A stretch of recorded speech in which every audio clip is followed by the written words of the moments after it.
आहे दयामय विश्व बिहारी घेन दया बही मोर गुहारी आम मानकर अति प्रिय जनाण जहाँ आमर स्कूल रे सब बेले होतुला। ये राइटर होचने पिले रामकृष्णानंद जहाँ को अति कम लोक जानती बा लोकलोचन रे से एते नथिले तथापि विपन्नर उद्धार पाठ आम जेहेतु पढ़ा जाऊँगी ये से राइटर बोली मुझे जन दूची जहाँद्वारा तुम जापर अति सुंदर राइटर नहीं कि जड़े नीतिवादी साहित्य स्रष्टा थिले जड़े निष्ठापर शिक्षकर धर्म तांका प्रत्येक साहित्य सृष्टि परिलिखित हुए तांकर रचनावली मध्य जीवन रहस्य लेखनीर पाठशाला भावी देखंतु जीवन तरंग प्रकृति प्रधान से संसार पत्रिकार संपादक थिले पिले से आम मानकर अति प्रिय आहे दयामय विश्वविहारी रचयिता विपद और प्रतिकूल परिस्थिति को भय न करी दुर्गत मनुष्यर सेवा करबा प्रकृत मानविकता लेखक ई विपन्नर उद्धार विषय यह उपस्थापन करिसंती। विपन्न रो अर्थ होची पिले दुख रे पड़िथिबा व्यक्ति बा असुविधार सम्मुखीन होइथिबा व्यक्ति विपन्न रो उद्धार माने दुखी लोकर उद्धार टॉपिक रे आमे ए विषय रे पढ़िबा। वेलकम बैक टू उत्कल एजुहब तुम मानकर चैनल पिले जहाँ तुम टॉपिक मते कमेंट बॉक्स रे जनइबो से टॉपिक को अति प्रांजल भाव डिस्कस करबी जो टॉपिक रो तुम प्रश्न उत्तर चाहूच ताकू मध्य मु तुमको प्रोवाइड करबी सेति पई बिंदास रे कमेंट बॉक्स रे लिखि जनइबो। ठीक अछि पाठ आरंभ करिया। देखो डिस्प्ले रे तमरो बही देखा जाउची 1977 मसिया फेब्रुआरी 19 तारिख दिन ऑस्ट्रेलिया पूर्व उपकूलवर्ती अंचल में गोटे विमान दुर्घटना घटी पिले से घटना रे दीटा महनीय चरित्र अपूर्व साहस अनुपम महत्व प्रकाश पाई कालक्रमे जगत से व्योम विपत्ति को भूली जीव जो दुर्घटना व्योम माने कौन मोर आकाशयान आकाश दुर्घटना ताकू भूली जीव मानविकतार से उज्जवल दृष्टांत दुईटी को भूली पारिबो नाही। कौन है ना ब्रिस्बेन रु 7 जन यात्री नहीं उड़ाजहाजटी से दिन सिडनी अभिमुखे बाहरी थिला किंतु निर्दिष्ट समय लक्ष्य स्थल न पहुंचबारु कौन दुर्घटना घटी आशंका करी 28 टी विमान अन्वेषण कार्य बाहरिले समुद्र कूले कूले प्राय 50 माइल व्यापी अंचल अनुसंधान करी मध्य से निखोज विमान कौन संवाद पाइले नहीं। यात्री मानकर आत्मीय स्वजन बंधुवर्गर गभीर उत्कंठा घोर विषाद एवं नैराश्य परिणत है। पिले गोटे जिनस मन रख दुर्घटना जिते घटी थाए गवर्नमेंट काम होची सी दुर्घटना स्थल संधान करिवो कोठी घटी दुर्घटना आउ बंची जिते शीघ्र तुम पहुंची पारिबो सेते शीघ्र तांकर जीवन बंचिबा मरिबो ता भितरे से माने घड़ीसंधि मुहूर्त देखि जाई थाउछन पिले सेति पई आमे जते एम्बुलेंस देखुछु विभिन्न प्रकार रो माने भैन गुड़िक मेडिकल सहायता करती ए प्रकार केस रे सेमान को बाट छाड़ी दबा निहाती जरूरी बिकॉज प्रति गोटे गोटे second is valuable for them से मोमेंट रे प्रति गोटे सेकेंड रो वैल्यू बहुत अधिक थाए पिले से माने जीवन और मृत्यु सहित फाइट करि थांती से समय रे सेति पई हमर टिके माने जो कापुरुष पणिया जे नाही मु काई छाड़ी इगो भी थाए ना पिला मानकर साइकिल चलाउथबे पूरा हीरो बलिया अरे बाबा हीरोगिरी फुफु पे नहीं है किस पे है जते बेले तमे प्रकार साहाय्य करि परिबो तम लेवल रे जोटा संभव नै कि सेति पई ये गवर्नमेंट जते बेले अनुसंधान कले विभिन्न प्रकार कौन जगह रे जते बेले मिलिलेनी विमान दुर्घटना स्थान चिन्हट हलानी बा विमान मध्य मिलिलानी तो ऑब्वियसली लोक मान 8 दिन काल हलानी तो लोक मानकर जो परिवार जन थिबे सेमानक मन अत्यंत कौन होइतिबो दुख रे भरि जाइतिबो टिके जो उत्कंठा थिला जे कौन होइछि कौन नै कोठी रहिबे कोठी आसीबे सी धीरे धीरे मौली जीवो आउ से माने भाबिबे आउ बंची नथिबे बोली नै कि निज साउथ वेल्स रो उत्तर सीमा रे जनविहीन एक रुक्ष मालभूमि बहुदूर पर्यंत विस्तृत रही निबिड़ अरण्य दुर्गम गिरिमाला माने पहाड़माला भेद करी सेठाकु जीवा साधारण मनुष्यर साध्यातीत सेठारे बार्नार्ड ओरिली नामक जड़े पशुपालक बास करुथिले से रेडियो संवादपत्र उल्लिखित विमान दुर्घटना विषय अवगत होइतिले तांकर घर निकट में विमान पथ जाउथिबारु से संपर्क में अधिक आग्रही होई विभिन्न सूत्ररु मध्य संवाद ग्रहण संग्रह करुथिले तो तांकु से पार्वत्य अंचल अनेक विषय जनाथिला पिले पर्वत श्रेणी उच्चता मेघ वायु स्रोतर अनिश्चित गति इत्यादि विषय विचार करी से अनुमान कले जे प्रबल तोफान आवर्तरे पड़ी विमानटी हुए तो से दुर्भेद्य अरण्य मध्य केउठी खसी पड़िथिबो पहाड़ देहरे पिटी होई ध्वंस हो जाइथिबो एही सिद्धांत रे उपनीत होई संगे संगे से एकाकी से निखोज विमान अनुसंधान रे बाहरी पड़िले गोटे होची पिले आग्रह को कार्य तुम आग्रह अच्छी तुम से कार्य को निजर टाइम दौच ना ना से जो जगह तुम निजर समय दौच ऑब्वियसली सेठी प्लस अच्छी जीवन में केबे असफलता न थाए पिले असफल होची गोटे माइंड सेट तमे जदि किछि एग्जाम पई प्रिपेयर हेलो जदि सिलेक्शन हेलानी दैट मींस यू लर्न बहुत सारा जिंस तमे सिखिछो ताको तमे यूज करि परिबो नै कि वेस्ट जायनी किछि तो कोन तो गोटे पाइलो अनसक्सेसफुल गोटे वे तो पाइलो नै कि जे एमिति करबा द्वारा सक्सेसफुल होंती नाही से गोटे पाइलो सेति पई निराश न होई कि ये जानिथिले जे मतलब से स्थान रे रहुतिले ऑब्वियसली तार गति पथ को जानिचंती केमिति वायुमंडल स्थिति रहिछि बोली जानिचंती से जंगल विषय भल दुर्भेद्य जंगल अभेद्य जंगल ए वर्ड काहे यूज होईछि दुर्भेद्य अभेद्य होछि पिले जोटी तमे गमन भेद्य माने भेद करा जाई न पारे जहाकू भेदी ही कि जाई परिबानी भीतर को जाई हबनी से स्थान को कोन कुआ जाई पिले दुर्भेद्य ठीक अछि तो एते इजी रे जीवा आसीबा संभव नथिला एते घंच जंगल थाई पिले तमे पादरे मध्ये जीवा मुश्किल हिजबो गाड़ी घोड़ा तो अलगा कथा नै कि तो ये चेष्टा कले एका कि जीवा पई जे काले दुर्घटना ग्रस्त होई कि भितरे पडिजिबो कि बोली जंगल भितरे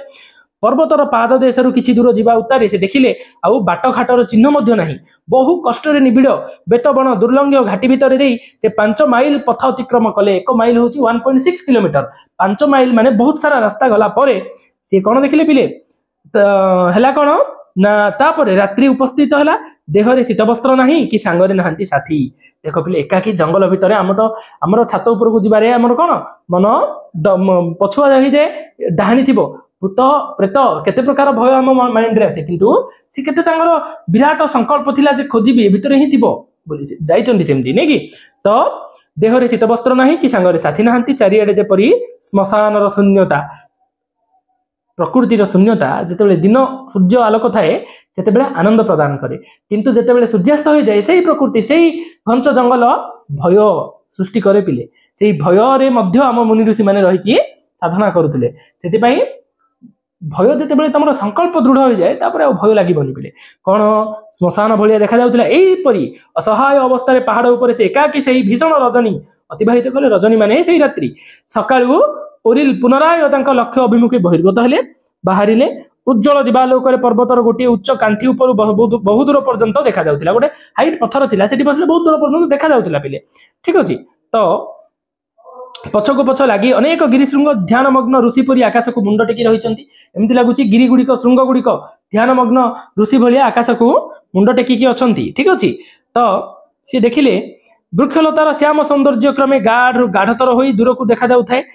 धीरे धीरे कौन हल्का ही लास्ट को ग्रीन है डार्क देखा जाउथबो दूर दूर पर्यंत गछपत्रर घनत्व बढ़िले कौन कलर गाढ़ देखा जाए से चारिआडे आखि बुलाऊ देखिले किछि दूर रे उच्चरे पर्वतर से शुद्ध सबुज आच्छादन उपरे ठाए सते कि गोटाए बादामी रंगर ताली पड़िछि सेटा जे निश्चय कौन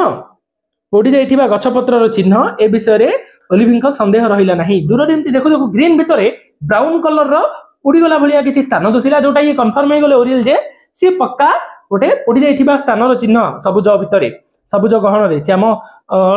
वन भितरे किंतु वर्षा पागरे निया लागिला किपरि तांकर ध्रुव विश्वास हैला हुए तो विद्युत किंबा पेट्रोल निया रे जंगलटा अंश पड़ी जाइथिबो ओरिली से स्थान को निखोज विमान समाधि स्थल बोली अनुमान करी से दिगरे अग्रसर हेले से चेष्टा करूछन्ती भाबुछन्ती जे नाही अन्य किछि स्थान रे पड़िथिबो वर्षा समय रे ए प्रकार रो पड़िथिबा स्थान जंगल भितर जेतेबेले पाइले ये कन्फर्म हे गले विमान दुर्घटना स्थान हेइ थाई पारे सी आगो को बढ़िबारे लागिले पिले निबिड़ अरण्य घंच जंगल अनादि कालरु से पहाड़ ऊपर कोनोसी मानवर पाद भी पड़िछि कि नाही संदेह माने घंच जंगल गुडी को पिले इजी रे जे भितर को जाई परिबेनी घंच तरुलता कंटका किर्ण गुळ्म जाल तले सढ़ा पत्रर गालिचा विषाक्त कीट मखिका मानकर विरक्तिकर उपद्रव स्थाने स्थाने विशाल शिलाखंड मान पथरुद्ध करी उभा होइचंती किंतु ओरिली दृढ़ प्रतिज्ञ तांकर अंग प्रत्यंग कंटारे चिरी होई कौन रक्ताक्त होई गलानी केउठी बुधा तले गुरुंडी गुरुंडी जीवाकू पड़ुची नै कि अति सांघातिक भाव रे गति करूचंती बिले आगो कौन हला केउठी बा द्राक्षालता को धरी झुली झुली शिलारू शिला को डेइबा को पड़ी झाल लगी देह सारा पोड़िलानी किंतु विश्राम न करी उन्मादग्रस्त परी से अरण्यर से दग्ध अंश रे पहुंचीबा को आगे चलीचंती निर्ममुखी जलस्रोत और दृढ़ प्रतिज्ञ साधकर किए गति रखि परिबो तमर जदि इच्छा शक्ति प्रबल अछि आ तमर जदि संकल्प शक्ति दृढ़ अछि ताहले तुमको किए रखि परिबो नहीं आहुरी प्राय 2000 फुट बाकी अछि हठात एक अद्भुत मूर्ति तांग दृष्टि पथारूढ़ हैला हठात किना देखिले जनकू से चमकी पड़ी किछि क्षण रही चाहिए देखिले बनर गोटे उन्मुक्त स्थान रे गोटाए गछ को आउजी खंडे शिला ऊपर जणे मनुष्य बसी रहिछि এই ଦୃଶ୍ୟରେ ସେ ଏତେ ଦୂର ଅଭିଭୂତ ହୋଇ ପଡ଼ିଲେ ଯେ ସଙ୍ଗେ ସଙ୍ଗେ ଲୋକଟିକୁ ଡାକ ପକାଇଲେ, କିନ୍ତୁ ତାର କୌଣସି ସଂକେତ ବା ଉତ୍ତର ପାଇଲେ ନାହିଁ। ପରେ ନିକଟକୁ ଯାଇ ଦେଖିଲେ ସେହି ଲୋକର ଦେହରେ ଗୁରୁତର ଆଘାତର ଚିହ୍ନମାନ ରହିଛି ଏବଂ ତାର ପ୍ରାଣବାୟୁ ବାହାରି ଗଲାଣି। ପିଲେ ଅତ୍ୟଧିକ ମାଡ଼ ହୋଇଛି ଲୋକଟାକୁ। ହଠାତ୍ କିନା ଏତେ ଘଞ୍ଚ ଜଙ୍ଗଲ ଭିତରେ ତମେ ଯଦି ଗୋଟେ ବ୍ୟକ୍ତିକୁ ଦେଖିବ ତାହେଲେ କଣ ହବ ତମ ହାଲ? ନିଜେ ତ ଭୟଭୀତ ହବ, ଆଉ ସେ ଚେଷ୍ଟା କଲେ ଡାକିବା ପାଇଁ, କିନ୍ତୁ ସନ୍ଧାନ ପାଇଲେ ନାହିଁ, କିଛି ଉତ୍ତର ମଧ୍ୟ ତାର ନାହିଁ। ତ ଯେତେବେଳେ ମୃତ୍ୟୁ ହେଇଥିବା ଲୋକଟାକୁ ଦେଖିଛନ୍ତି ୟାଙ୍କର ମନର ଭାବ ସହଜରେ ଆମେ ବୁଝିପାରିବା। ପିଲେ ବିସ୍ମୟ, ଆନନ୍ଦ, ଭୟ ଆଉ ବିଷାଦ ଚାରିଟା ଯାକ ଜିନିଷ ମାଇଣ୍ଡରେ ଗୋଟେ ମିକ୍ସ ଅଫ୍ ଅଦ୍ଭୁତ ପ୍ରକାର ଭାବର ମିକ୍ସଚର। କାହିଁକି ଦେଖ, ପ୍ରଥମ କଥା ସେ ସନ୍ଧାନ କଲେ, ଜାଣିପାରିଲେ ଦେଖିକି ଯେ ବିମାନଗ୍ରସ୍ତ ଆଘାତ ହୋଇଥିବା ଲୋକ, ଅନ୍ୟମାନେ ବଞ୍ଚିଥିବେ କାଳେ, ସନ୍ଧାନ କରିପାରିଲେ ତାର ଆନନ୍ଦ, କାଳେ ଅନ୍ୟମାନେ ବଞ୍ଚିଥିବେ କିଛି ଆଶା। ତା ସହିତ ପୁଣି ଏ ଯୋଉ ହତଭାଗା ବ୍ୟକ୍ତିଟିକୁ ଦେଖିଲେ ଯିଏ ବିମାନ ଦୁର୍ଘଟଣାରେ ମୃତ୍ୟୁ ଜଷ୍ଟ ହେଲା, ତାର ସବୁଯାକ ଆଙ୍କକୁ ଗୋଟେ ଯୁଗ ଆସିଲା ଭଳିଆ ଚାରିଆଡ଼େ ଆଙ୍କ ହୃଦୟରେ ଖେଳେଇଗଲା ଏ ଯୋଉ ଚାରି ପ୍ରକାର ଭାବ। ଲୋକଟିକୁ ଦେଖି ସେ ବୁଝିନେଲେ ଏଇ ବିମାନର ଜଣେ ହତଭାଗ୍ୟ ଯାତ୍ରୀ। ସେଠାରେ ଅଧିକ ବିଳମ୍ବ ନ କରି ସେ ଆଗକୁ ଚାଲିଲେ। ପିଲେ ପୁଣି ସେହିପରି ଅକ୍ଳାନ୍ତ ଅଧବେଶାୟ କ୍ଲେଶର ସାଧନା ନେଇକି ଗଛପତ୍ରକୁ ଚାରିଆଡ଼େ ଦେଖିଲେ। ସେ ଏମିତି ଖୋଜାଖୋଜି ଚାଲିଲା ତାଙ୍କର। କିଛି ଦୂର ଅଗ୍ରସର ହୋଇ ସେ ଅରଣ୍ୟ ଜାତିମାନଙ୍କ ରୀତିକୁ ଅନୁକରଣ କରି ପାଟିରେ ସୁସୁକାଳି ବଜାଇଲେ। କେତେଥର ଏଇ ଡାକ ଦେଲା ପରେ ଗୋଟାଏ ଦିଗରୁ କିଛି କ୍ଷୀଣ ଉତ୍ତର ଆସୁଥିବାର ତାଙ୍କୁ ଶୁଣାଗଲା। ଏଇ ନିଶ୍ଚୟ ମନୁଷ୍ୟର କଣ୍ଠସ୍ୱର। ପିଲେ ଦେଖ, ସେ ଆଦିବାସୀ ଲୋକ, ସେ ଜାଣିଛନ୍ତି, ସେ ପାହାଡ଼ିଆ ଲୋକ, ସେ ଜାଣିଛନ୍ତି କଣ କେମିତି ଡାକିଲେ କଣ ହେଲେ ଉତ୍ତର ମିଳିବ। ତାଙ୍କର ସର୍ବାଙ୍ଗନରେ ତଡ଼ିତ୍ ପ୍ରବାହ ହେଲା। ହଠାତ୍ କିନା ତାକୁ କରେଣ୍ଟ ମାରିଲା ଭଳିଆ ଫିଲେଲା। ପିଲେ ସେ ପ୍ରଥମରୁ ଆଶଙ୍କା କରିଥିଲେ ଯେ ବିମାନଟି ଖସି ପଡ଼ିବା ସଙ୍ଗେ ସଙ୍ଗେ ଆରୋହୀମାନେ ସମସ୍ତେ ପୋଡ଼ି ମରିଥିବେ, କିନ୍ତୁ ତାଙ୍କର ବର୍ତ୍ତମାନ ଧାରଣା ହେଲା ଯେପରି ଏକାଧିକ ବ୍ୟକ୍ତି ଜୀବିତ ଅଛନ୍ତି। କାହିଁକି ଦେଖ ବେଲେ, ଦୁର୍ଘଟଣା ଯେତେବେଳେ ଘଟୁଛି ତୁମେ ସପଣ ଚେଷ୍ଟା କରିବ କିଛି ତ ହୋଇକି ବଞ୍ଚିଯିବ ବୋଲି, ନାଇଁ କି? ତ କେତେକ ସମୟ ଉତ୍ତାରେ କଣ ହେଲା, ଲକ୍ଷ୍ୟସ୍ଥଳରେ ପହଞ୍ଚି ଦେଖିଲେ ତାଙ୍କର ଅନୁମାନ ଠିକ। ଗୋଟାଏ ପ୍ରକାଣ୍ଡ ବୃକ୍ଷ ମୂଳରେ ବିମାନଟା ଭାଙ୍ଗି ପଡ଼ିଛି। ଭସ୍ମୀଭୂତ ବିମାନର କେତେକ ଅଂଶ ଇତସ୍ତତ ଭାବରେ ବିକ୍ଷିପ୍ତ ହୋଇକି ପଡ଼ିଛି। ଚତୁର୍ଦିଗରେ କେବଳ ଭସ୍ମ ଅଙ୍ଗାର। ସେଠାରୁ କିଛି ଦୂର ଦୁଇ ଜଣ ମନୁଷ୍ୟ ଶୋଇଥିବାର ଦେଖି ଓରିଲ ସେଠାକୁ ଗଲେ। ଦେଖିଲେ ଜୀବନୋତ୍ପୃତ ଅବସ୍ଥାରେ ସେ ଦୁହେଁ ଯନ୍ତ୍ରଣାରେ ଛଟପଟ ହେଉଛନ୍ତି ବୋଲି ଜଳି ଯାଇଛନ୍ତି। ଓରିଲଙ୍କୁ ଦେଖିବା ମାତ୍ରେ ସେମାନଙ୍କ ପିଣ୍ଡରେ ସତେକି ଯେମିତି ନବଜୀବନର ସଂସାର ହେଲା। ନୂଆ ବ୍ୟକ୍ତି ଯେତେବେଳେ ଦେଖିଲେ ସେ ଭାବିଲେ ବଞ୍ଚିତ ଯିବୁ ଏଟଲିଷ୍ଟ। ସେ ଦୁଇ ଜଣ ସାଂଘାତିକ ଭାବରେ ଆହତ ହୋଇ ଅନାହାରରେ ମୃତ୍ୟୁ ସଙ୍ଗେ ସଂଗ୍ରାମ କରି ଏତେ ଦିନ ବଞ୍ଚି ରହିଥିଲେ, ମାତ୍ର ତାଙ୍କ ଶରୀରରେ ଜୀବନ ଶକ୍ତି ନିଶେଷ ପ୍ରାୟ ହୋଇ ଆସିଥିଲା। ଏଣ୍ଡ ସମୟ ଆସି ପଳେଇ, ମାନେ ବହୁତ ଭୋକରେ ଅଛନ୍ତି ପିଲେ, ସେପଟୁ ଜଳି ଯାଇଛନ୍ତି ଆଉଥରେ। ଠିକ ଅଛି, ତ ଅବସନ୍ନ ଅନାହାର କ୍ଲିଷ୍ଟ ଯନ୍ତ୍ରଣାରେ ଜର୍ଜରିତ ଏଇ ଦୁଇ ଜଣ ବ୍ୟକ୍ତି ଉଦଙ୍ଗ ପର୍ବତ ଉପରେ ଘୋର ଅରଣ୍ୟ ଭିତରେ ଶୀତ ବର୍ଷା ସହି 9 ଦିନ କାଳ ନିଃସହାୟ ଅବସ୍ଥାରେ ଖଟାଇଲେ। ଓରିଲଙ୍କ ଆକସ୍ମିକ ଆବିର୍ଭାବ ତାଙ୍କ ମୁର୍ମୁଷ ପ୍ରାଣରେ ଟିକେ ମାନେ ଶୋଷିଲା ପ୍ରାଣରେ କଣ ମୂର୍ଚ୍ଛିତ ହେଉଥିବା ପ୍ରାଣରେ ଟିକେ ଜୀବନ ଦେଇଥିଲା ବେଲେ ଅପୂର୍ବ ସାହସ ଭରସା ଦେଇଥିବ, ତାହା କେବଳ ଅନୁଭବର କଥା। ଓରିଲି ସଙ୍ଗେ ସଙ୍ଗେ ଚା ଖାଦ୍ୟ ପ୍ରସ୍ତୁତ କରି ସେମାନଙ୍କୁ ନେଇ ସେମାନଙ୍କ ଠାରୁ ଦୁର୍ଘଟଣାର ସବିଶେଷ ବୃତ୍ତାନ୍ତ ଅବଗତ କଲେ। 7 ଜଣ ଯାତ୍ରୀଙ୍କ ମଧ୍ୟରୁ 4 ଜଣଙ୍କର ଘଟଣାସ୍ଥଳରେ ମୃତ୍ୟୁ ହୋଇଥିଲା। ଅବଶିଷ୍ଟ ଯୋଉ 3 ଜଣ ବଞ୍ଚିଥିଲେ ପିଲେ, ସେମାନଙ୍କ ଭିତରୁ ଜଣେ ଇଂରେଜ ଯୁବକ ଗୁରୁତର ଭାବରେ ଆହତ ହୋଇଥିଲେ ହେଁ ସାହାଯ୍ୟ ଅନ୍ୱେଷଣରେ ବାହାରି ଯାଇଥିଲେ, କିନ୍ତୁ ଆଉ ସେ ଫେରି ନାହାନ୍ତି। ଜଣେ ବଞ୍ଚିଥିଲେ ପିଲେ, ଆଗେ 2 ଜଣଙ୍କୁ ଭେଟିଲେ, ଜଣେ ସାହାଯ୍ୟ ଯାଇଥିଲେ ଆଗକୁ, କିନ୍ତୁ ଆଉ ସେ ତାଙ୍କୁ ଭେଟ ହେଇନି। ଓରିଲ ଦେଖିଲେ ତୁରନ୍ତ ଚିକିତ୍ସା ଓ ସେବାରେ ବ୍ୟବସ୍ଥା ନ କଲେ ସେ 2 ଜଣ ବଞ୍ଚାଇ ପାରିବା ଅସମ୍ଭବ। ସୁତରାଂ ବିଳମ୍ବ ନ କରି ସେ ପୁଣି ସେଇ ପାହାଡ଼ ଜଙ୍ଗଲ ପୂର୍ଣ୍ଣ ଦୁର୍ଗମ ସ୍ଥାନରୁ ରିଟର୍ନ ହେଲେ। ପୁନର୍ବାର ଆଉଥରେ ସେଇଠି ଯାଇକି ସେ ସାହାଯ୍ୟ କରିଛନ୍ତି ପିଲେ। ପାହାଡ଼ କଣ ଶତଗୁଣ ସାହସ, ସେଥିପାଇଁ ସେ ପୁଣି ସେଇ ପାହାଡ଼ ଜଙ୍ଗଲ ପଥ ଦୁର୍ଗମ ପଥରେ ଫେରିଲେ। ସେତେବେଳେ ତାଙ୍କ ଶରୀରରେ 2 ଗୁଣ ବିକ୍ରମ ଆଉ ମନରେ 7 ଗୁଣ ସାହସ ଜାତ ହେଲା। ଯେତେବେଳେ ତମେ ହେଲ୍ପ କରିଦେଲ କିଛି ବ୍ୟକ୍ତିଙ୍କର, ସେତେବେଳେ ତମକୁ ଟେନସନ ଲାଗିବନି ପିଲେ, ବିକଜ ତମେ ଜାଣିଛ ମୋର ହେଲ୍ପ ୱେଷ୍ଟ ଯାଉନି, ନାଇଁ କି? ସେ ଡବଲ ସ୍ପିଡରେ ସୁପରମ୍ୟାନ ହେଇକି ରିଟର୍ନ ହେଲେ, ସାଙ୍ଗେ ସାଙ୍ଗେ ଯାଇକି ଆଉଥରେ ପହଞ୍ଚିଲେ। ଯୋଉ କଷ୍ଟ, କାହିଁକି ଭରସା ଥିଲା ନଥିଲା, ଡାଉଟରେ ଯାଉଥିଲେ, ସନ୍ଧାନ ଯେତେବେଳେ ପାଇଛନ୍ତି ବ୍ୟକ୍ତି ମାନଙ୍କର, ତ ଅବଭିୟସଲି ଆଉ ଡବଲ ଇଣ୍ଟରେଷ୍ଟରେ କାମ କଲେ। ଏହାପରେ ପ୍ରାୟ 80 ଜଣ ସ୍ୱେଚ୍ଛାସେବକ ସଂଘରେ ଡାକ୍ତର ଔଷଧପତ୍ର ନେଇ ଅତ୍ୟନ୍ତ ଆୟାସ ସହକାରେ ପର୍ବତ ଉପରୁ ସେ 2 ଜଣ ଆହତ ବ୍ୟକ୍ତିଙ୍କୁ ଉଦ୍ଧାର କରି ଆଣିଲେ। ଓରିଲଙ୍କର ସାଧନା ସଫଳ ହେଲା। ଜଗତ ନିଶ୍ଚିତ ମୃତ୍ୟୁ ମୁଖରୁ 2ଟି ଜୀବନ ଫେରି ପାଇଲା ଏବଂ କଣ ହେଲା, ଦୁର୍ଘଟଣାର ଅଜ୍ଞାତ ରହସ୍ୟ ଏହି ପ୍ରକାର ଉଦ୍ଘାଟିତ ହେଲା। ଆଉ ସେ ଇଂରେଜ ଯୁବକ ପାଦ ଚିହ୍ନରୁ ତାଙ୍କର ଅସାମାନ୍ୟ ତ୍ୟାଗ ଓ ବୀରତ୍ୱର କାହାଣୀ ସଂଗୃହୀତ ହୋଇଛି। ମରଣ କାଳେ ତାଙ୍କୁ କେହି ଦେଖି ନାହିଁ। ବନର ତରୁଲତା ଆଉ ଅଚଳ ଶିଳା ତାଙ୍କ ଶେଷ ଶ୍ୱାସର ସ୍ପର୍ଶ ଅନୁଭବ କରିଥିବ। ପିଲେ ସଙ୍ଗୀ ହୃଦୟଙ୍କୁ ବଞ୍ଚାଇବା ପାଇଁ ସେଇ ଯୁବକ ନିଜର ତୀବ୍ର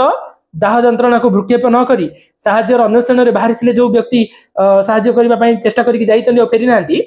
विषय कहते बोले से लंडन सहर जड़े व्यवसायी पर्वत उपरू 3000 फुट तल को ओह्लाई जनबसती को आसवा केड़े कष्टसाध्य ताहा हुए तो जना नाला गोटे झरणा पार हो शैवाल जड़ित पिछिड़ माने चिकन ठीक अच्छे प्रस्तर उपरे पड़ी पड़ी द्राक्षलता को आश्रय कर चली था हठात गोटे स्थान में गोड़ खसी से 25 फुट तल को गली पड़े कठिन बंधुर शिलार पिटी हुई मुंड फाटिगला गोटे आखि पदा को बाहरी पड़ी निर्मम पिले दृश्य गोटे नहीं कि हाथर कचिटी भांगी जाइए जो टिकक जीवन शक्ति शेषक रही सांग मान हेल्प चक्कर में सी छाड़गला अद्भुत प्रकार व्यक्ति मान अच्छा नहीं कि किसी क्षण हतज्ञान रहा बोध हुए संज्ञा आसी से पुणी किछि बाट कष्टे मष्टे आगे की जाइछंती परवर्ती समय पाइथिबे ना लास्ट को से आइडिया करछंती सेठारु पाद आ चली नै गोटे गछमूला को भाड़ा दे विश्राम नैछंती कोन डबारू गोटे सिगरेट काढ़ी अधे खाइछंती आ अधे हाथ में रही पार्टी को नेबा को बल बोधे पाइनी तांको एई अवस्था रे दूरରୁ देखि जीवित मन करी ओरिल जेते बेले डाक देले उत्तर पांटे कुआडू मृत्यु हो जाइछि वीर युवक मृत्यु तुमको अमर करिछि विफलता तुमको गौरवमंडित करिछि ऑस्ट्रेलिया रो जे जन संचारहीन पर्वत उपरे गहन वृक्षराजीर चंद्रातप तले जो शिला उपरे से इंग्रेज युवक प्राणवायु चली जाइथिला सेठारे तांकर समाधि निर्मित हला से स्थान आज मानव जातिर एक तीर्थभूमि अद्भुत प्रकार व्यक्ति मानकर चरित्र गोटे नहीं कि पाठर नाटा टे लगुच विपन्न कौन गोटे बोली वास्तव इंटरेस्टिंग जिनस बोले नहीं थैंक यू।